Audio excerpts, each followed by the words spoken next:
Good morning, good afternoon, or good evening, Sip and Talkers. No matter what time zone you're waking up in, welcome back to Sip and Talk. I'm Joe. And I'm Sunny. Hey, everyone. How are we doing today? I am doing great, mostly. But I got to say, my morning was a little stressful. Oh, yeah.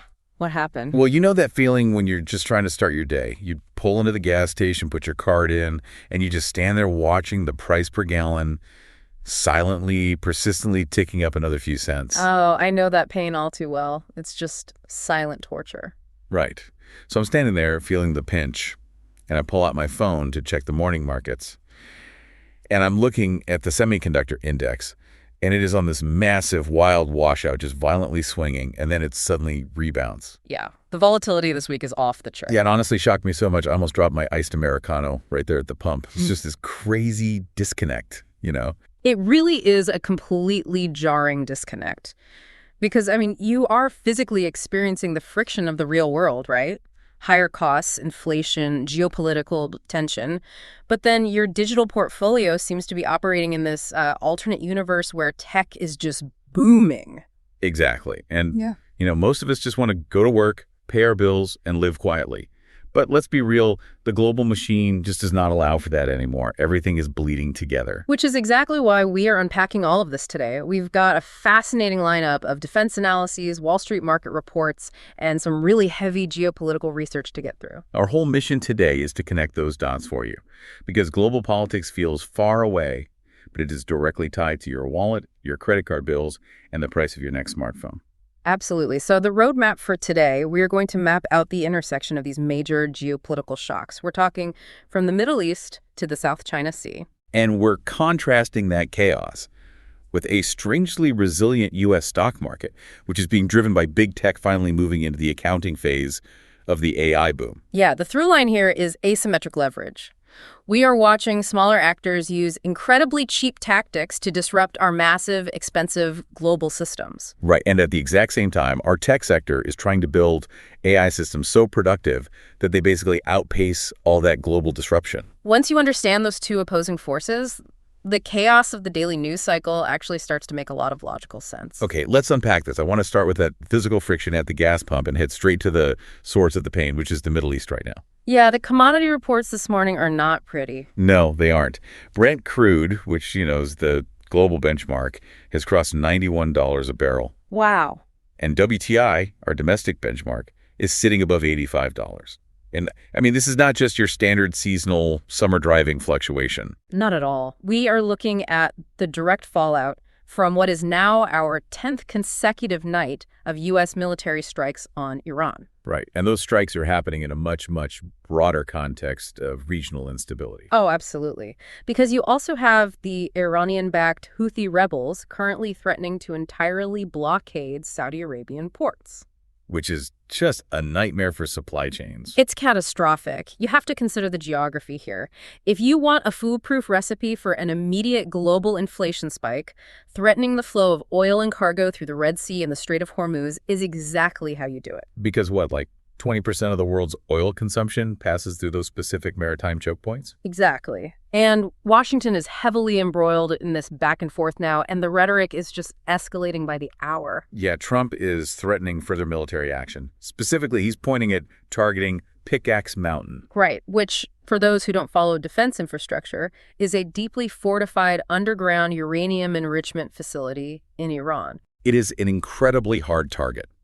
And meanwhile, back at home, our defense secretary, Pete Hegseth, is facing some of the toughest questions I've ever seen on Capitol Hill. Oh, they are grilling him. They really are. He is trying to justify a $1.5 trillion defense budget to lawmakers. And these politicians are scrutinizing exactly where all this taxpayer money is going, especially when the results on the ground look so messy. Well, the scrutiny from Washington stems directly from a really sobering tactical reality. It's something our defense analysts are genuinely struggling to solve right now. Yeah, the core question is how these Iranian missiles and drones are successfully penetrating our absolute state-of-the-art U.S. defense networks in places like Jordan and Kuwait. Right. I mean, we spend trillions on the most advanced, highly calibrated defense systems on the planet. And they are being overwhelmed by cheap, mass-produced drones. I was looking into the tactical strategy they're using, and it's essentially a saturation attack. Which is a terrifying concept when you break it down.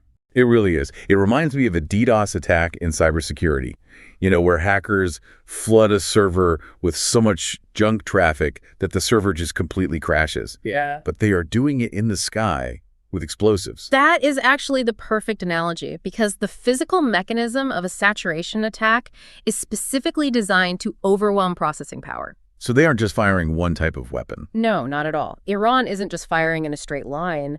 They are mixing ballistic missiles, which plunge down from the upper atmosphere at supersonic speeds, Right. with cruise missiles, which hug the terrain to hide from radar. And then they throw in those low-cost Shahed drones, which just kind of loiter and swarm. So they send them all at once in this massive three-dimensional wave. Exactly. So our radar system is sitting there trying to calculate the trajectory, the speed, and the intercept point for hundreds of different objects with entirely different flight profiles, all simultaneously. And it literally just runs out of computing bandwidth and drops tracks. It drops tracks. And even worse, in previous rounds of fire, the adversary specifically targeted our early warning radars first. Oh, wow. So they go for the eyes first. Right. If a swarm manages to damage a critical radar component, it creates a physical blind spot in our network. And that allows the heavier, much more destructive ballistic missiles to slip through undetected. That is wild. But, reading through the defense briefs, the aspect driving lawmakers the most crazy is the severe cost asymmetry. Oh, the math on this is frankly shocking. It's brutal. So one of those Shahed drones, which, let's be honest, is basically a moped engine strapped to explosives with a commercial GPS guidance system, costs Iran maybe $10,000 to produce. Right, 10 grand. And to shoot it down, we're firing Patriot interceptors, or THAAD systems, Terminal High Altitude Area Defense. And those interceptor missiles cost us millions of dollars each. Millions. When you are forced to spend $4 million to destroy a $10,000 piece of flying plastic, your defense perimeter gets stretched incredibly thin, incredibly fast. Totally unsustainable. It really is. You don't even have to defeat the U.S. military tactically on the battlefield anymore. You just have to bankrupt our interceptor stockpile. And this is exactly why the oil markets are panicking.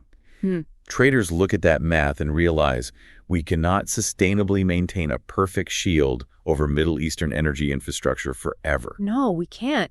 And that asymmetric leverage, using something cheap and deniable to destabilize something massive and vital, is a running theme in global politics right now. We're seeing it everywhere. We are. We see it in the Middle East.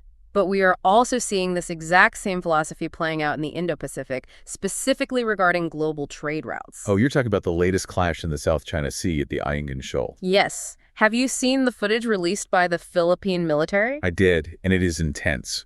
For a little context for everyone, the Philippines intentionally grounded a World War II-era ship, the BRP Sierra Madre, on this shoal back in 1999. Right. They basically used it to serve as a makeshift military outpost and claim their territorial waters. Yeah, and recently, Chinese Coast Guard rubber boats aggressively rammed Philippine vessels that were just trying to resupply the Marines stationed on that rusted ship. And it escalated into a violent physical clash. It did.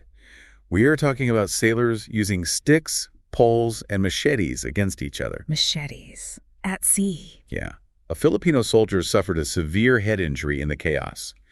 And to highlight how serious this is for us, Secretary of State Marco Rubio was literally in Manila at the time. Talk about terrible timing. Or maybe intentional timing. Exactly. This directly tests the boundaries of our mutual defense treaty with the Philippines. And, the strategic doctrine behind an attack with sticks and machetes is fascinating and deeply, deeply calculated. How so? Because it just looks like a chaotic brawl. Well, it is a textbook execution of a gray zone tactic known in geopolitical circles as salami slicing. Salami slicing. I spent some time unpacking this concept because the term sounds almost comical until you realize the massive implications. It really does sound funny, but it's brilliant warfare. Right. Salami slicing basically means taking incremental, highly aggressive actions that fall just short of triggering a massive military response. Exactly. It completely exploits international law. Right, because if the Chinese Coast Guard fired a deck gun or an anti-ship missile, that is an undeniable act of war. And we would be legally obligated by our treaty to intervene. But by using high-pressure water cannons, ramming supply boats, and fighting with sticks and machetes, it creates this weird legal gray area. It's violent, it's coercive, but it's technically classified as a law enforcement friction rather than a military attack. So they slice the salami so thin that no single slice justifies the U.S. stepping in and declaring a hot war. Precisely. But over time, as those slices add up, they slowly erode our allies' space to maneuver, and we see this pattern constantly repeating. It's not just the Ayungin Shoal. Not at all. In the South China Sea, they build artificial islands. Across the Taiwan Strait, they normalize military aircraft crossing the median line, essentially trying to turn the strait into internal waters and test our Taiwan policy. And they're doing it to Japan too, right? Yeah, in the East China Sea, they run Coast Guard patrols around Japan's sovereign islands just to exhaust Japanese first responders. It feels like an incredibly high-stakes pressure cooker, honestly. Like a game of Jenga. Oh, that's a good way to put it. Yeah, you push opposing Coast Guards and navies into these claustrophobic, high-stress encounters day after day. You're pulling out blocks right up to the edge of a defense treaty. And when you use violence right up to the line of war, all it takes is one miscalculation. One engine failure, or one sailor acting in genuine self-defense with a firearm, and the tower wobbles. The situation instantly boils over into a shooting war between superpowers. And we have to recognize that the weaponization of trade and borders isn't just an Asian or Middle Eastern phenomenon. We're seeing supply chain levers being pulled right here at home in North America. Oh man, Washington is really keeping us on our toes with this one. You're talking about the trade fragmentation happening on our own borders. Yeah, Trump is threatening to dust off the 1930 Tariff Act. Section 338, specifically, which is a provision that hasn't seen serious use in nearly a century. It's basically a historical artifact at this point. Until now, the proposal is to slap a massive 50% tariff on $20 billion worth of Canadian goods. Which is huge. What's on the target list? The target list includes dairy, cars, and alcohol. The clear goal here is to use devastating economic leverage to force Canada back to the negotiating table over some ongoing agricultural and trade disputes. When you connect all these seemingly disparate events, it paints a very clear picture. Right, whether it's a rebel group threatening a commercial port in the Red Sea, a Coast Guard blockading a shoal in the Pacific, or Washington dropping a massive tariff threat on a close ally in North America. The macro trend is identical. The era of smooth, hyper-efficient, uninterrupted global trade is fracturing. Supply chains are no longer just logistical pathways for companies to move goods. No, they are being actively weaponized as primary tools of statecraft. Which brings us to the absolute paradox in our reading today. Because I'm looking at all this. The market disconnect. Yes, you look at all this friction. We've got drones exhausting our missiles, stockpiles, machete fights at sea, historic tariffs threatening our North American supply chain, oil prices spiking. It's a lot of bad news. It's terrible news. Standard economic theory dictates that the stock market should be in full-blown panic mode. Investors should be fleeing to safe havens like gold or treasury bonds. But they aren't. No. Despite a few volatile washouts, like the one that almost ruined my morning coffee, the U.S. market is rallying hard. It's incredibly resilient right now. The semiconductor sector, tracked by the SOX index, jumped over 5% in a single day recently. So I have to ask you, are the markets just behaving irrationally?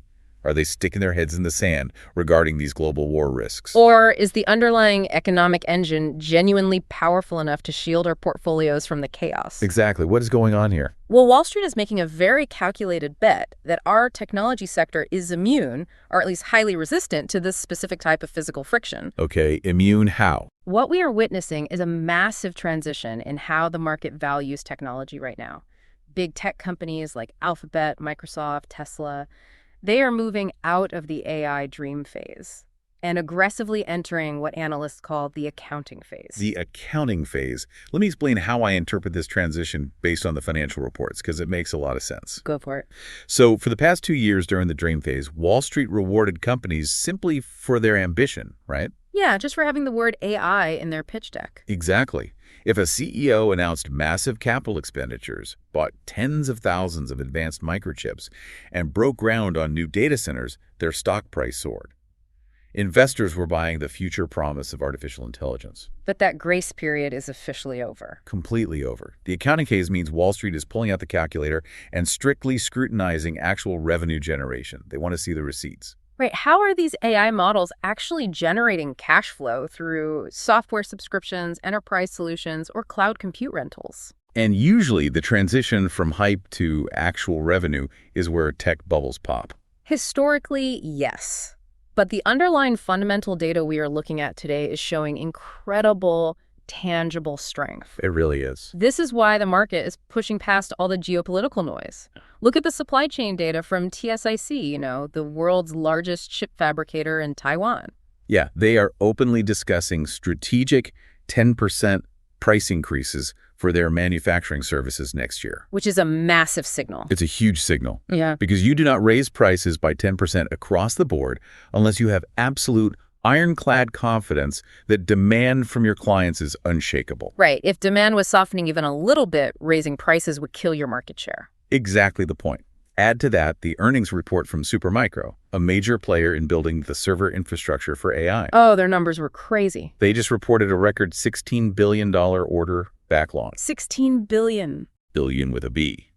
You do not accumulate a backlog of that magnitude if the enterprise transition to AI is cooling down. Companies are fundamentally rebuilding their entire IT infrastructure. And they're doing it as fast as they can. I was also really struck by the broader economic projection from Vanguard in our reading today. Oh yeah, their GDP outlook. Yes. They released an outlook projecting that the sheer productivity gains from integrating AI into the workforce could drive U.S. GDP growth up to 3% by 2027. Wow. That is well above historical consensus estimates. It is. The market is looking at these fundamental indicators and deciding that the AI growth engine, the deflationary force of technology making workers faster and companies more efficient, is strong enough to outpace the inflationary drag of tariffs and regional conflicts. It's like a tug of war between tech and geopolitics. Exactly. And the institutional money is confident in tech, but the retail data is perhaps even more telling about the current American market psychology. Yeah, I spent a lot of time analyzing the recent earnings and user data from Charles Schwab, and retail investors are behaving in a way that just completely defies traditional expectations. How so? Well, during these geopolitical volatility spikes, when the market drops on news of a strike in the Middle East or a clash in the South China, retail traders are not panic selling. They're holding. Better than holding, they are actively stepping in and buying the dip.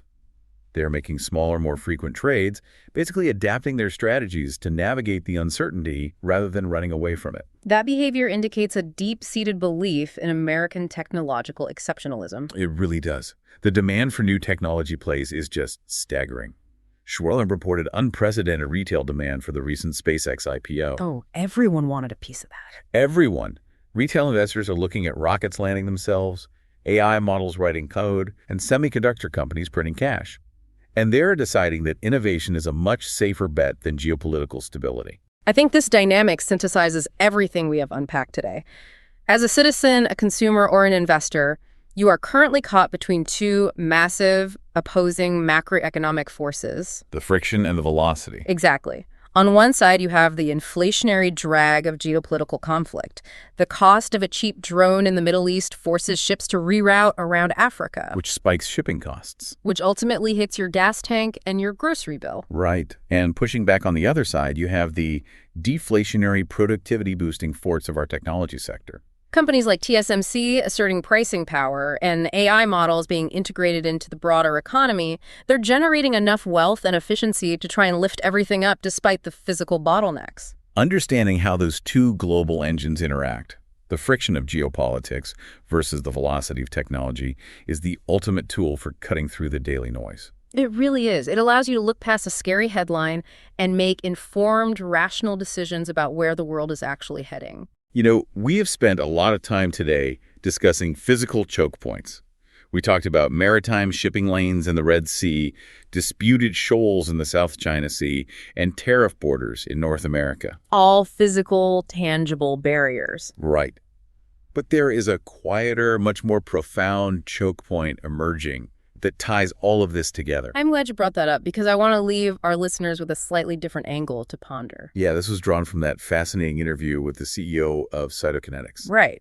While the headlines are obsessed with physical blockades and military posturing, a silent war is brewing over human talent. This is the real battleground. It is. We are seeing credible reports that China is actively restricting the overseas travel of their top artificial intelligence and biotech professionals. Just flat out not letting them leave. Exactly. This is a deliberate state-level move to safeguard intellectual capital and prevent brain drain. It completely shifts the paradigm of national security.